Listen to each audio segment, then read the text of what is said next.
But the point being, one, why would I ever bet on a team to not make the playoffs at minus money? That just is something I would never do. But again, the importance of getting the #1 spot in the AFC North this week against the Bengals, they have to win this game. I should have made have to is 2 words. Never mind. Don't want to do that. I mean, again, must. This is a must win for the Ravens. They have to get it done. All right, you're going must. I'm going with, and it looks like it's going to be spelled incorrectly, which I'm known to do on this show, but not in this case because I looked it up twice. The word is myrrh, as in gold, frankincense, and myrrh, the 3 gifts that the 3 wise men delivered to the baby Jesus. There is a theme here with my words today. Myrrh, for those who don't know, and I had to look this up, don't feel bad. Gold's the only one I know. What's frankincense? Myrrh is a sticky, sap-like substance, and that is where the Baltimore Ravens currently find themselves in a sticky situation, having lost 3 in a row. It looks like Lamar Jackson might not go again this weekend. The rest of the way, you've got to look at the Chargers and the Colts as 2 teams who are going to grab wild card berths because of their remaining schedule. So what are the Ravens going to do? The rest of the way out, they got to play Cincinnati this weekend. They got to play the Rams, and they got to play the Steelers in what will very likely be Ben Roethlisberger's last game. So you know the Steelers are going to get up for that one, much like they did a few weeks ago. Keep this in mind. Cincinnati was a 2.5-point favorite for this weekend's game. It's since moved up to 3. That is bad news for the Ravens that the money is coming in on Cincinnati. All right, the good word number 3. Colts running back Jonathon Taylor is currently 8-1 to win the NFL MVP award. Can't. Using the same word twice. Every time I said can't as a kid, my dad made me do jumping jacks, so luckily he's not around because I'd have to be doing that. But I can't bet on this. I still like Tom Brady to be able to win this. We talked about this earlier in the week on Daily Wager. I think it's great to grab Tom Brady at plus money now because he was originally minus money heading into week 15. Then, of course, after that loss to the Saints, that switched to plus money. A lot of people are loving it back Aaron Rodgers right now, too. But I see the value that people are thinking of taking Jonathon Taylor right now at $8.50, and it makes sense. But at the same time, I see him winning Offensive Player of the Year rather than winning regular season MVP. So for me, I can't bet on Jonathon Taylor to win regular season MVP. Don't blame you at all. I have another C word right there in line with you, which is coal. Basically, a ticket on Jonathon Taylor to win MVP is coal in your stocking. Let me run some stats by you here. This is a quarterback award. A quarterback has won this award in 8 straight years, as well as 12 of the last 14 seasons. And it's not just a quarterback award, it's a quarterback award for a quarterback on a really good football team. A #1 seed in the NFL, whether it's the AFC or NFC, has claimed the MVP award in 13 of the last 16 years. And a #1 or #2 seed has claimed the award in 15 of the last 16 years. Jonathon Taylor will not be a 1 seed. Jonathon Taylor will not be a 2 seed. And unless they deploy a lot of Wildcat the rest of the way out, Jonathon Taylor will not be a quarterback by season's end. I would pass on the 8-1. That's coal in your stocking. Thursday night football coming your way in just a couple hours. Let's bring in reinforcements. Say hello, boys and girls, to the wonderful Anita Marks, who joins us here on Bet. Anita, great to see you as always. How you living? I'm living large. Somebody is moving to my apartment building right now, so if you hear the dogs barking in the background, that's why. I apologize. Yeah, that would be nothing new for you, all right? That would be nothing new at all. We're well aware, and we love it. We love it. Now, I want to get everyone's picks on Niners at Tennessee, 8-6 San Francisco at 9-5. The Titans have been struggling a little bit, but before we get to that, Titans are battling myriad injuries on offense. San Francisco looks like they're peaking at just the right time, not only getting healthy, but playing great on the defensive side of the ball. For more on tonight's game, let's go to Nashville and visit with Coley Harvey, who's standing by. Thanks, Joe. Injuries have been a topic of conversation all week for the Titans entering this game. There's some good news on the injury front in the fact that they're getting receivers A.J. Brown and Julio Jones back. Brown coming off the injured list, actually practiced this week before being activated off the injured list. And those are 2 key playmakers that they haven't had together on the field very much this season. In fact, this will be the first time since the start of November that both A.J. Brown and Julio Jones are playing on the field at the same time. On the offensive line, there are some concerns, however, for Tennessee, as left tackle Taylor Lewan and left guard Roger Saffold will both be out. The Titans will also be missing Kendall Lamb, who would have been the backup to Lewan. He, just like Saffold, has entered the COVID list for Tennessee. So some injury issues for the Titans. The big picture for them, with a win and a Colts loss this weekend, Tennessee will win the AFC South and advance to the playoffs. We appreciate your dedication to the craft. All right, here's what we're going to do. Niners are laying 3. Total is 44.5. I want a game pick, which means either the side or the total, and then I want a minimum of 1 prop, and I want you to package it all together. Anita Marks, you're up first. What do you got for us? All right, you guys are going to love this because both of you love the Eagles. I'm going to play a 2-team money line parlay here, and I'm going to go the 49ers as well as the Eagles. I'll get to the Eagles in just a second, but for the 49ers, they've won 4 of their last 5, and a big reason is because Jimmy Garoppolo, he's been sensational. He's got 70% completion percentage. He's averaging 7.5 yards per pass, and this offense is number 1 in the NFL in yards on first down. So typically, more times than not, Jimmy's looking at 2nd and 4, 2nd and 3, and that's a quarterback's dream to say the least. As we heard from Coley, offensive line issues for the Tennessee Titans, and they have to go up against a Bosa brother. Good luck with that tonight. He's got 15 sacks on the season. Tana Kill, as my mom likes to call him, has been sacked 41 times. So I'm all over San Francisco.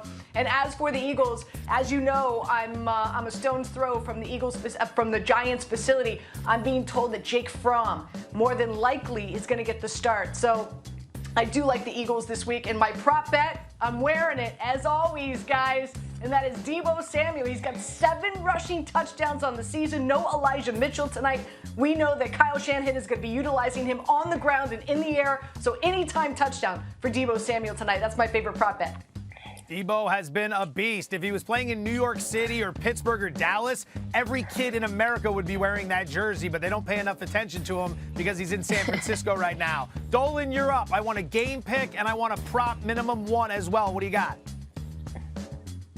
All right, I'm going Tennessee first half money line. Now, Tennessee is great against the first half spread. They're 9-5, the 3rd best in the league, but this line is too short at +1.5. So I want to take them on the money line, and I did this last week against the Steelers, and it worked out for me because they had that 10-point lead, and then they absolutely dropped it and ended up losing to the Pittsburgh Steelers. And I just think in this game, they might surprise some people in the first half. As for a player prop that I like, I'm going George Kittle over 68.5 receiving yards. He's averaging 77 on the seasons. But get this. In the last 3 games, George Kittle has averaged 142 receiving yards. They're going against a Tennessee pass defense that ranks 20th. Jimmy G is going to be feeding him the ball all night, and he's been absolutely stellar. So those are the 2 picks that I like for Thursday football. It's almost like the Niners forgot about Kittle, decided to start focusing on getting him the ball, and then they started winning games. It's a novel concept. Feeding the ball to one of your best players. Who would have thought? Certainly not the New York Giants. They can't figure anything out. But that's neither here nor there.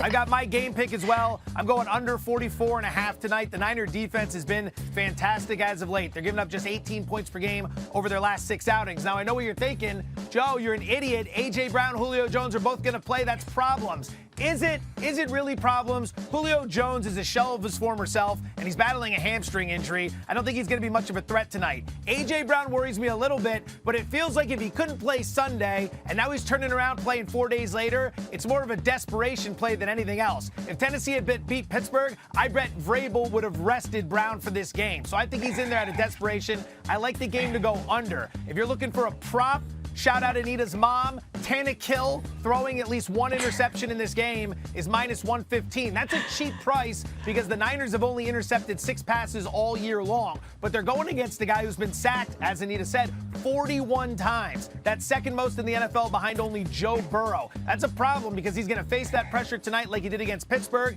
and he could find himself in a situation where he rushes a couple passes. 6 interceptions over his last 4 games, 7 INTs in 7 of his last 9 games. I'm betting him to throw a pick, and I'm betting the game to stay under. Let's go to Christmas, where the NFL is delivering 2 games. On Christmas Day, we will begin with the Green Bay Packers, who are laying 7.5, total of 45.5 against the reeling Cleveland Browns. Anita, how do you see it?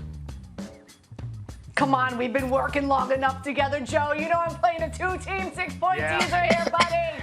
That's right. I'm going to tease the Packers down to -1. I'm going to tease the Colts up to +7. Let's start with the Packers first and foremost. Going up against the Cleveland Browns, they're still not out of the COVID issues as of yet, and Myles Garrett apparently is dealing with a groin issue. He's going to be 50%, but I buried the lead. That's the Green Bay Packers. Arguably could be the best team in the NFL, let alone at home. Get this. They lead 70% of their offensive snaps. They're number 1 in time of possession per drive, over 3 minutes, and the fewest turnovers in the NFL. You talk to any head coach, that checks all the boxes. That's a win right there. And none less, Devontae Adams, fun fact here, he's a Christmas baby. So he's going to be celebrating his birthday. It's Christmas. I expect him to score an anytime touchdown as well. Always, though, it's the most incredible facts. The most incredible facts. Whether they apply to the handicapping or not, it's sensational. Erin, what are you thinking for this game? Would you lay it with Green Bay, or do you have something else for us? Well, I have to mention, having a Christmas birthday actually is the worst because people just factor in your Christmas gifts with your birthday gifts. Because my grandma is the 26th, and she always complained about that. So I don't know if I love a Christmas birthday, but this line actually opened Green Bay -8. It's been bet down, so I absolutely hate this line. Now the Grinch is like hate, loathe entirely. I would not play this game. I do not like it. If anything, I would play Arizona in the Colts game, which is later in the night. But just for me personally, hands off, I'm not playing it. Green Bay is one of the best teams against the spread on the season. They're up there with Dallas. But still, I don't like anything about them. I disagree with your assessment of Christmas being a bad birthday. The worst birthday is January 2nd because nobody on earth wants to party with you. Everyone is tired from the 31st and the chasing on the 1st. No one's going out with you. I'm in agreement with Anita. This is a great teaser option, so let's bring Green Bay down to 1.5. They're 6-0 straight up, 6-0 against the spread this season at home, winning by an average of double digits, 13 points per game. They're also 16-5 against the spread over the last 21 home games, so I like them to handle their business against a Browns team that's in a bad situation. Just played Monday. Now they got a road game on Saturday, 5 days to get ready. I don't think that's any good for them. I'm going to tease them, however, with the Buffalo Bills. Take it from 2.5 all the way up to 8.5. You're moving through the key numbers of 3, 4, 6, and 7. I think it's going to be a tightly contested affair with the Patriots. There's a reason the bookmakers aren't hanging New England -3. They know the wise guys are going to jump all over Buffalo if they can get the full field goal. So that's going to be the teaser. All right, let's move to the nightcap. Arizona suddenly struggling late in the season. They're laying 1, total of 49 against the Indianapolis Colts. Anita, what do you think? I came across a really interesting stat, guys. Marinate in this, and that's the Colts have outscored their opponents by 90 points in the first half of games the entire season. Gotta give credit to Frank Wright for putting together a great script. You know, those first 12 to 16 plays are scripted. So I'm gonna play the first quarter Colts. I'm gonna play the first half Colts. On top of that, and Joe, you talked about it, Arizona's been struggling. You know, they have been behind in 85% of their offensive plays. And oh, by the way, their last 2 games, and oh, by the way, one of them was against the Detroit Lions, which is ridiculous, where Murray only under 60% completion percentage. So I'm all over the Colts, especially in the first half. And also, Rondale Moore is dealing with an issue. We know DeAndre Hopkins is on the shelf. So I think Zach Ertz has a big night. I like over 4.5 receptions for Zach Ertz. Arizona and the Colts. Erin, I got 2 kids. I spent way too much on Christmas. I need to make the money back on this game. How do I do it? I actually love Anita's pick for having the Colts first half, especially because they are 11-3 against the spread in the first half. They are the best team in terms of covering that first half spread, up there with the Vikings. So definitely love that. But for me in this game, I'm actually going to take a surprising pick here. And it's hard for me because I was writing my analysis all day, and nothing added up to the Arizona Cardinals winning outright. But that is my pick for this game. What they need to do is they need to limit Jonathan Taylor. Obviously, that is the entire Colts offense. That is their game plan. And when he has more than 100 rushing yards, they are 8-0. So the Cardinals are not great in terms of the rush. They're tied for 17th right now, their defense against the rush. But what I think happens in this game is, one, it's very surprising. Everyone's expecting the Arizona Cardinals coming off that loss to the Detroit Lions. Oh, they're going to flip a script and do what they did last season and absolutely crumble. I don't see that happening. It's going to be a surprise game. I'm taking them on the money line. I know there's not great analysis of what I'm saying right now. I just had this gut feeling, and I cannot rock with Carson Wentz on Christmas. You see this Eagles helmet behind me. I'm not a fan.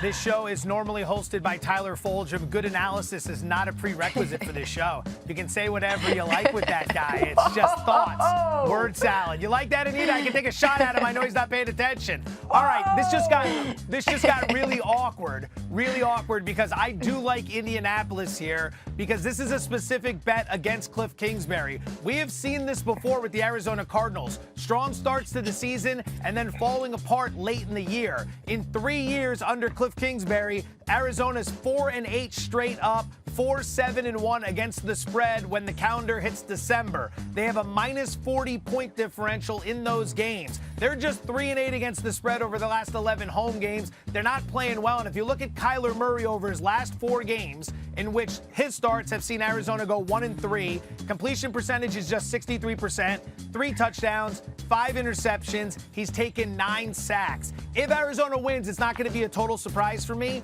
but I'm going to side with Indianapolis and Jonathan Taylor. Kingsbury has shown us this before. All right, Anita Marks, thank you so much for your help. We're going to bring you right back into the show in just a few minutes. But now it's time for the Parlay to Paradise, a scenario in which we are going to finally try to crack through for the first time in 2 years by getting a 5-team parlay right. So here's the results from last week. Erin made 2 selections. Tyler made 2 selections. I was their celebrity guest. Of course I delivered. Any of you haters who thought I would not deliver, you're idiots. Don't doubt me. Erin goes 1-1. Tyler goes 1-1. Not bad. 3 of 5. It doesn't win, but we got another shot for this week. So, Erin, you're up first. Give me your 2 picks. What are you thinking? Any bowl games? Any NBA games? Where are we going to go? I honestly feel like it's better when all the legs miss because then it's just like, you know, you're getting there, but you're not there just yet. But the 2 picks that I like, we're going to start off with the Ravens +3. Now, the Ravens are starting to, I'm seeing some COVID news, so I'm getting a little worried about this. But the line of +3 I like rather than Ravens +2.5. Now, like we talked about, this is a must-win game. But the Ravens as an underdog, you cannot count them out. They are 13-1 against the spread as an underdog since Lamar Jackson was with the team in 2018, including 4-0 against the spread in that span as a dog with him not starting. And the Ravens are 4-0 against the spread as an underdog this season. We cannot count this trend out. We know that I expect Lamar Jackson to be playing this weekend because, like we talked about, it's a must-win game. Now, I know the Bengals have blown them out before, but this is a much different game. It's going to be much more competitive. So I like them to upset and get that, be able to cover there. The second one I like, which usually I don't like taking favorites, but I like the Rams -3. Dalvin Cook was ruled out earlier today for the Minnesota Vikings, and he's such a crucial part to that team that I think the Rams, I know they're on a short week because they had played Tuesday, but at the same time, the Minnesota Vikings had played, I'm losing my train of thought here, sorry. That's all right. Like I said, Tyler Fulghum normally hosts this show. Sorry. They played the Vikings on Monday Night Football, so both teams are coming off very, very short rest. I just think for the Rams, they'll be able to get it done, and I think this line will continue to move out over the course of a couple of days because as soon as one player gets COVID, you just see it starts a domino effect and more players will be out. So I wanted to grab this line now.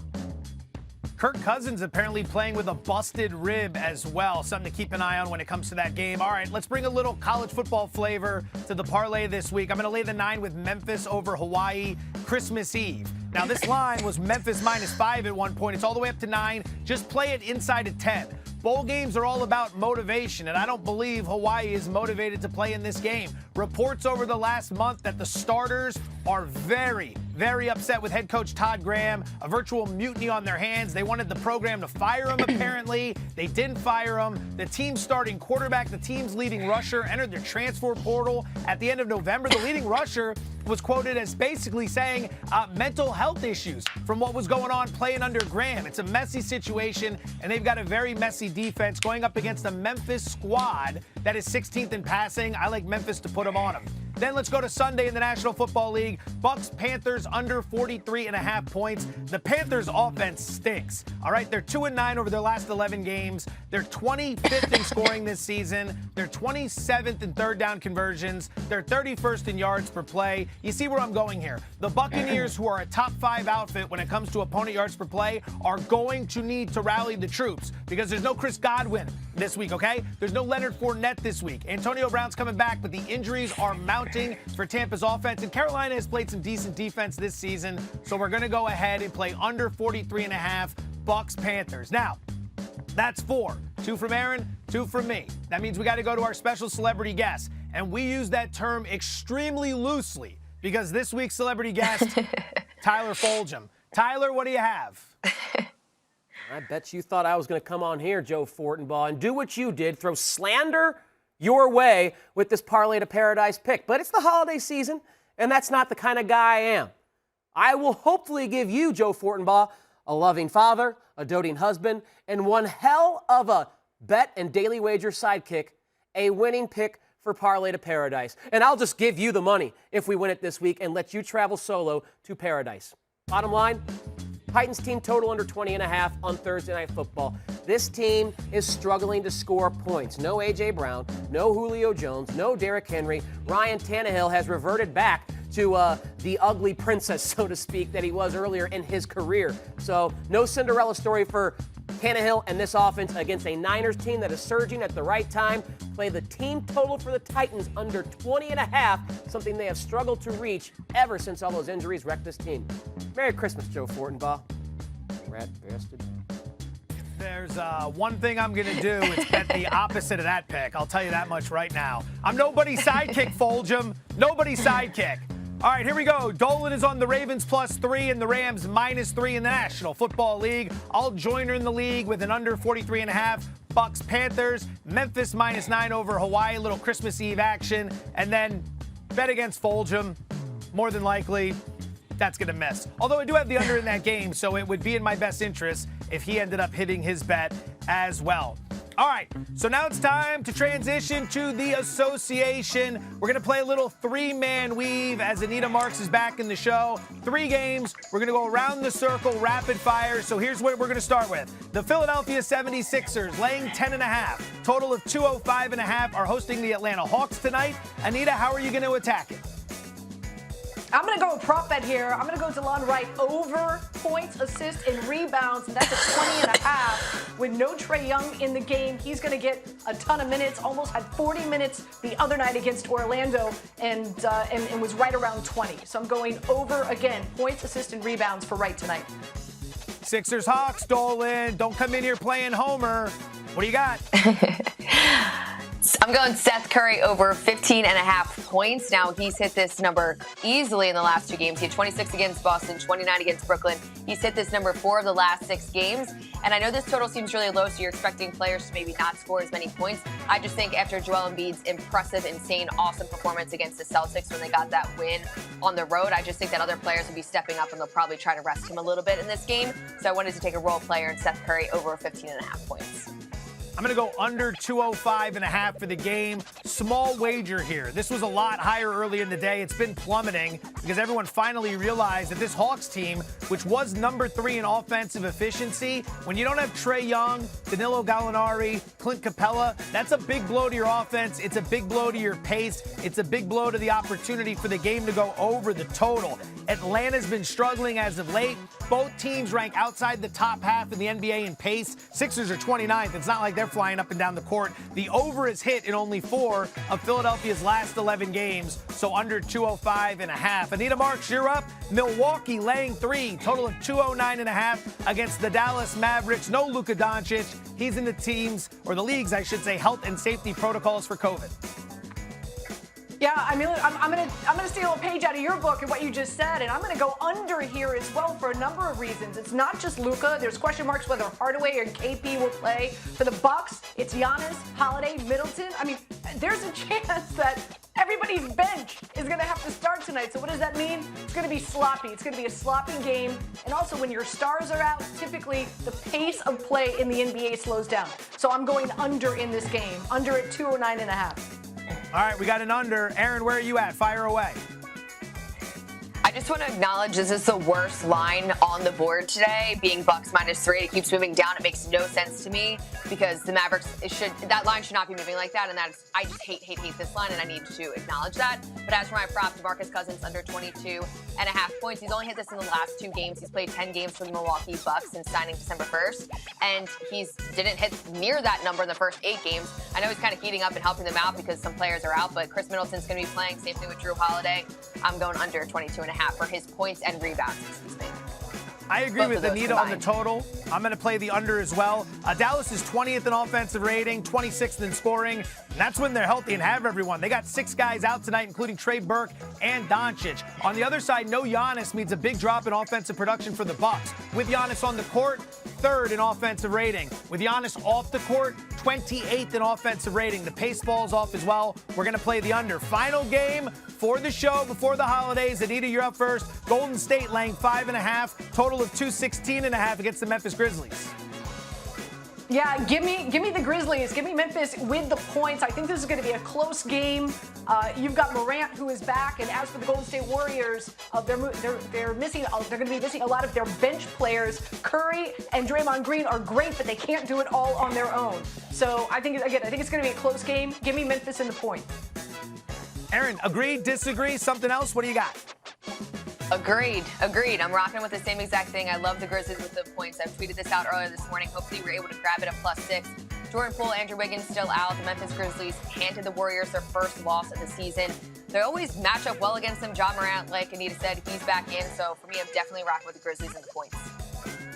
All right, let's hit the prop market. I'm going to go Draymond Green over 7.5 rebounds tonight. He's averaging 8 on the season. He's had 8 or more in 7 of his last 10 games. This is going to be a tightly contested affair, which means lots of minutes for Draymond Green.